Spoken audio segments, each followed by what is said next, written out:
Hello, welcome to A Few Minutes with Jonah. I'm Buddy Pennington, pastor of Westville Assembly of God in Holmes County, Florida. This is lesson number 1 and part 5. I'm going to be reading to you from Jonah chapter 1 and verse number 17. Allow me to do that for you now. Now the Lord had prepared a great fish to swallow up Jonah. And Jonah was in the belly of the fish 3 days and 3 nights. Now let's take a look at what has happened to Jonah. God called him to go to Nineveh to tell them that he was going to destroy that wicked city because of their wickedness. Jonah did not want to go because he didn't want to see Nineveh spared. He ran from God's call, booked a ship to Tarshish, which was 2,500 miles away from Nineveh. The ship is sailing west away from the city he's supposed to warn. A great storm comes along. The sailors are so frightened by the storm that they throw the cargo overboard. The captain of the ship finds Jonah asleep in the hold of the ship and wants to know what's going on. He talks to Jonah, the other sailors talk to him, and they discover by casting lots that Jonah is the reason for the terrible storm. And Jonah convinces them to throw him overboard so that they would be saved, and he assures them that he's the reason for all of their troubles. And in verse 17 of chapter 1, we find out that God had prepared a great fish to swallow Jonah, and Jonah was in the belly of that fish for 3 days and 3 nights. Now that great fish was a place of darkness for Jonah. It was a time whenever he wasn't sure whether or not he was going to live. That great fish was prepared by God to swallow Jonah.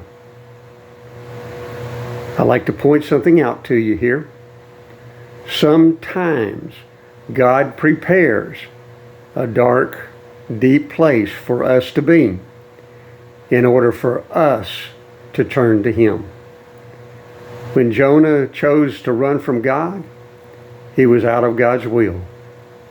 When Jonah was thrown overboard from the ship into the raging waves, he was still out of God's will. And God had prepared a time for him in which he would be able to be alone, a time in which he was going to have to do some soul searching, a time when he probably was full of great fear. Sometimes when we refuse to answer God's call in our life, God will do the same thing to us. Not all of our trials come to us because of our poor decisions. Some of our trials come to us because God is trying to get our attention. In Jonah's case, it was 3 days and nights in the belly of a great fish. I pray that you will not have to experience that particular kind of darkness. When God calls you to do something, answer the call. Please answer the call. Don't run from Him like Jonah did. You may face a hard time if you do. I know that's a serious warning, but it's the truth. It's our prayer that these studies will be a blessing to you. I pray that you would be able to be encouraged while we are doing our study. Allow me to encourage you to also to visit our Facebook page, which is Westville AG at 2513 Cypress Street. Please share our links to our Facebook page and also to this website with these blogs that have the posts about the Bible studies. There are lots of other Bible studies on this particular site. You can do a search on the site for posts, and you will be able to find some of the Bible studies. May God richly bless you until next time when we get together for a few minutes with Jonah.